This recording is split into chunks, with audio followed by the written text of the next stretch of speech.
Gadget का लगातार बढ़ता चलन, घर हो या ऑफिस हो, उसकी चार दीवारों के बीच में सीमित जीवन, शारीरिक क्रियाओं में कमी का होना और साथ ही साथ जंक फूड का भी चलन बहुत ज्यादा बढ़ जाने की वजह से हम ये जो चीजें होती हैं हमारे स्वास्थ्य को या हमारे मानसिक स्वास्थ्य को या हमारे शारीरिक स्वास्थ्य पर तो असर डालती ही डालती है, पर साथ में हमारी आंखों पर भी बहुत बुरा असर डालती है।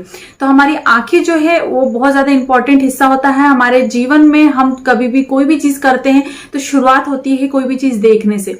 अगर हमारी आंखों में किसी तरीके की समस्या है और ठीक तरीके से अगर हमें दिखाई नहीं देता है तो काफी ज्यादा परेशानियों का सामना करना पड़ सकता है।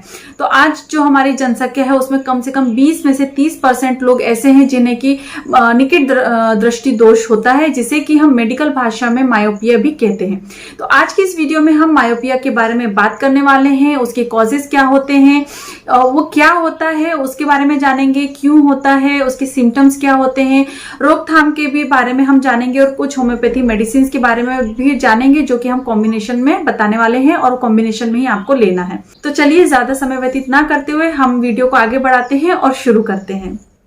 निकट दृष्टि दोष को हम मेडिकल भाषा में मायोपिया कहते हैं और इसमें हमें दूर की वस्तु देखने में या दूर की कोई भी चीज देखने में काफी ज्यादा परेशानी होती है। ठीक तरीके से हमें दूर की चीजें जो है दिखाई नहीं देती है।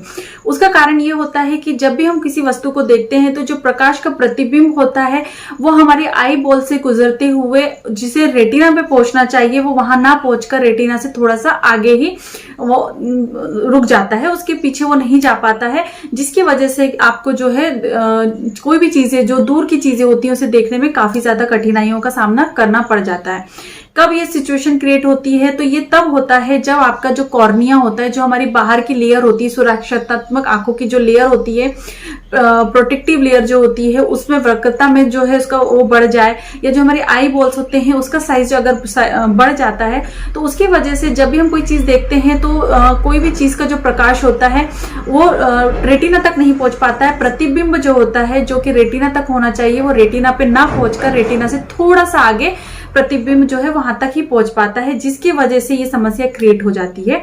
बच्चों में भी ये समस्या काफी ज्यादा जल्दी जल्दी विकसित होती है या धीरे धीरे भी विकसित हो सकती है, तो उनमें भी ऐसा ही होता है। और जैसे वो 18 वर्ष तक पहुंचते हैं तो थोड़ी बहुत सिचुएशन जो है उनकी ठीक भी हो जाती है, लेकिन अगर समस्या बढ़ती ही चली जाती है तो उसका इलाज करवाना जरूरी होता है। और आज हमारी जनसंख्या में ऐसी बहुत सारे लोग हैं जिन्हें देखने की बहुत ज्यादा तकलीफ होती है, जो दूर की चीजें हैं वो ठीक तरीके से दिखाई नहीं होती है। अगर कॉजेस की बात करें तो जेनेटिक एक बहुत मेजर कारण होता है।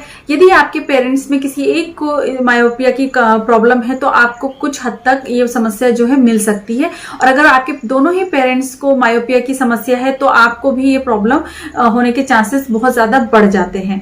स्क्रीनिंग टाइम का बहुत ज्यादा मात्रा में इस्तेमाल करना या बढ़ जाना, अगर आप लैपटॉप पे, कंप्यूटर पे या मोबाइल पे या टीवी पे बहुत लंबे समय तक दिन और रात बैठे रहते हैं तो फिर आपको ये समस्या जो है हो सकती है। इसके अलावा जंक फूड यानी कि ठीक तरीके से आहार नहीं लेने की वजह से भी ये सारी समस्या जो है क्रिएट हो सकती है। तो आहार या डाइट का इंपॉर्टेंस काफी ज्यादा होता है। हमारी आंखों की भी रोशनी को बढ़ाने के लिए हमें अच्छी हरे पत्तेदार सब्जियों का सेवन करना चाहिए। इसके अलावा अगर हम कोई भी चीज देखते हैं या पुस्तक लेते हैं या किताब पढ़ते हैं या मोबाइल का इस्तेमाल करते हैं तो उनके बीच, हमारी आंखों और उस वस्तु के बीच में अगर ठीक तरीके से दूरी सीमित नहीं होती है, बहुत नजदीक लेकर अगर हम पढ़ते हैं तो फिर हमको ये प्रॉब्लम जो है धीरे धीरे करके विकसित होने लग सकती है। ये कारण भी हो सकता है मायोपिया का। इसके अलावा अगर आप प्राकृतिक यानी नेचुरल लाइट्स का इस्तेमाल नहीं करते हैं या वहां पे समय नहीं बिताते हैं, दिन रात कमरों में ही बंद रहते हैं, तो ये एक कारण भी हो सकता है जिसकी वजह से आपको निकट दृष्टि दोष जो है क्रिएट हो सकता है। सिम्टम्स की बात करें तो सबसे मेजर सिम्टम या सबसे बड़ा लक्षण तो यही होता है कि आपको कोई भी दूर की वस्तु जो है वो ठीक तरीके से दिखाई नहीं देती है या धुंधली धुंधली नजर आती है। इसके अतिरिक्त और भी लक्षण हो सकते हैं, जैसे कि बार बार पलकों को झपकाना या आंखों को झपकाना, ड्राइविंग करते समय दूर की चीजें नहीं देख पाना या ड्राइविंग ठीक तरीके से नहीं कर पाना, स्पेशली नाइट टाइम में आपको ड्राइविंग में काफी ज्यादा समस्या हो सकती है। सिर में हमेशा दर्द बना रहना, आंखों में से हमेशा पानी बहते रहना, दूर की कोई भी चीजें देखने में आपको बहुत ज्यादा तनाव या स्ट्रेस लेना पड़ता है और बहुत ज्यादा थकान का महसूस होना, पलकों को सिकुड़ कर देखना। इसके अतिरिक्त बच्चों में भी कुछ लक्षण हो सकते हैं, जैसे कि ब्लैक बोर्ड हो स्कूल जाते समय, जो स्कूल गोइंग बच्चे होते हैं, तो जो ब्लैक बोर्ड होता है या व्हाइट बोर्ड होता है, उसमें जो भी चीजें लिखते हैं टीचर्स वगैरह, तो वो ठीक तरीके से वो देख नहीं पाते हैं, समझ नहीं पाते हैं और काफी ज्यादा परेशानी होती है। बार बार आंखों को इस तरीके से मिचमिचाते रहते हैं, काफी ज्यादा इरिटेट हो जाते हैं, सिर में भी बच्चों को काफी ज्यादा दर्द बना रहता है और जो उनका जो पढ़ाई में जो फोकस होता है, जो कंसंट्रेशन होता है, वो भी थोड़ी धीरे धीरे करके लूज होने लगता है। तो इस तरीके के अगर लक्षण है, बच्चे अगर पढ़ाई में ठीक तरह से ध्यान नहीं दे पा रहे हैं, मतलब जो भी उनकी प्रॉब्लम्स है स्कूल में, एकेडमिक अगर कोई प्रॉब्लम आ रही है, तो एक ये कारण को भी जानना चाहिए, पता लगाना चाहिए कि कहीं ये समस्या तो बच्चों में नहीं हो रही है। ट्रीटमेंट की बात करें तो इसमें नॉन सर्जिकल ट्रीटमेंट में आ जाता है, जैसे कि लेंसेज का इस्तेमाल करना आजकल काफी ज्यादा चलन में है, चश्मों का इस्तेमाल करना जिसमें कि नेगेटिव पॉइंट्स का इस्तेमाल किया जाता है। अगर आपको ठीक तरीके से दूर की वस्तु नहीं दिखाई दे रही है तो ये काफी ज्यादा सुरक्षा वाला तरीका होता है चश्मे का। नॉन सर्जिकल एक ट्रीटमेंट होता है मायोपिया के केसेस में, जो है नॉन सर्जिकल ट्रीटमेंट काफी उपयोगी होता है, जहां पर नेगेटिव लेंसेज का इस्तेमाल किया जाता है और एक तरीके का सुरक्षित उपाय तरीका होता है। चश्मों का इस्तेमाल करना और अलग अलग तरीके के ग्लासेस का इस्तेमाल किया जाता है अकॉर्डिंग टू बच्चों के या फिर जिनको भी जो समस्या है उसके अकॉर्डिंग कि आपको कितनी तकलीफ होती है। अगर लेंसेज जो होते हैं, अगर उसका नंबर अगर बढ़ता चला जा रहा है, तो इसका मतलब आपको काफी गंभीर तरीके से जो है आंखों की समस्या होती है। और कॉन्टेक्ट लेंसेज भी जैसे मैंने बताया उसका भी इस्तेमाल किया जाता है। और रिफ्रैक्टिव जो सर्जरीज होती हैं उसमें सर्जरी का एक तरीका होता है या सर्जरी की हेल्प ली जाती है, जिससे कि आपको जो देखने की समस्या हो रही है उसको ठीक किया जाता है। अब बात कर लेते हैं होम्योपैथिक ट्रीटमेंट के बारे में।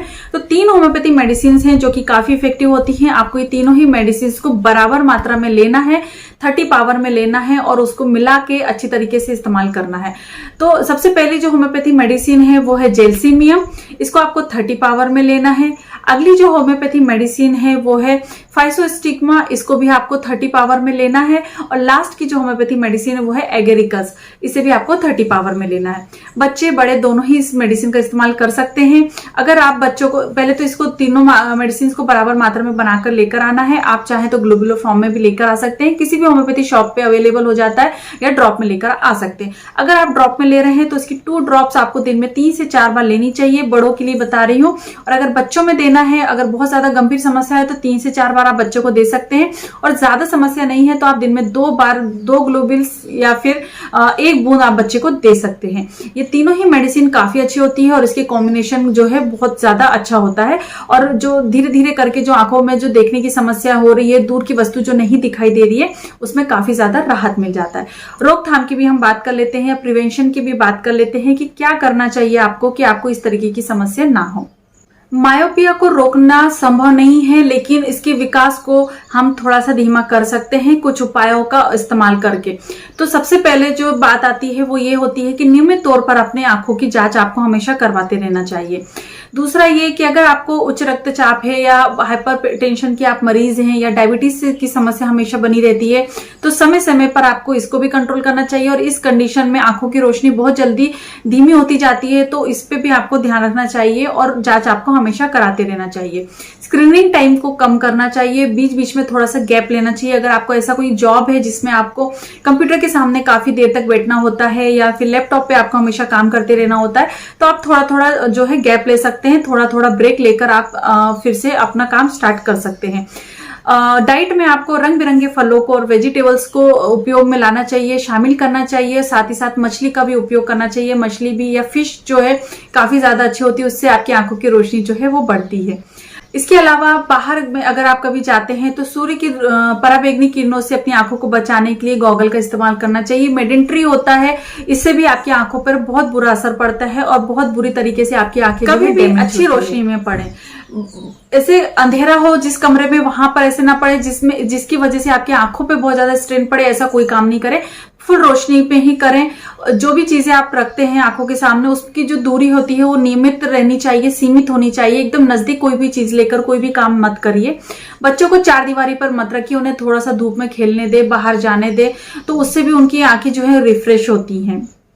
बच्चों में अगर देखा जाए तो उनको स्क्रीनिंग टाइम को कम करें। बच्चों को घर पर अगर वो रहते हैं और मोबाइल का इस्तेमाल करते हैं और अगर उन्हें कंप्यूटर पे अगर स्टडी वगैरह करनी पड़ती है, जैसे आजकल ऑनलाइन स्टडी जो है चल रही है, कोरोना की वजह से बच्चे बाहर नहीं जा रहे हैं, तो 2 घंटे से ज्यादा कभी भी स्क्रीनिंग टाइम मत रखें। बच्चों को भी खाने पीने में अच्छे से दे, बाहर खेलने कूदने दे। तो इस तरीके से बच्चों का भी आप ध्यान रख सकते हैं। तो ये छोटी छोटी जो प्रिवेंटिव चीजें होती हैं उसको जरूर आप अपने जीवन में शामिल करें।